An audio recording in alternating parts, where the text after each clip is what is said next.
In this video, I'm going to be showing you how you can poke someone on Facebook in 2020. Okay, so all you need to do is launch up Facebook, and on an Android device, you want to tap on those three horizontal stripes at the top right. On an iPhone, they'll be at the bottom. So tap on the three stripes. Then you want to scroll down to where it says help and support. Tap on that. Then you want to tap on help center. It's the first option.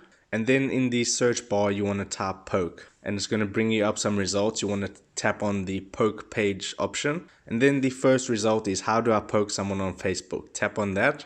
And it's going to bring you up a little bit of text, and right there you can see a link to the pokes page. It's highlighted in blue. You want to tap on that, and that's going to take you to your pokes page where you'll have your recent pokes and some suggested pokes. So if you want to go ahead and poke someone, all you need to do is search for their name. So in the search bar, type their name and say, for example, I want to poke Andy. All I have to do is tap on poke, and then he will be poked. So that is how you poke someone on Facebook in 2020. If you got some value out of this video, then I would appreciate it if you smash that like button and consider subscribing, because I'm uploading how-to videos about social media and your favorite apps every single day. So with that being said, I'll see you in my next video.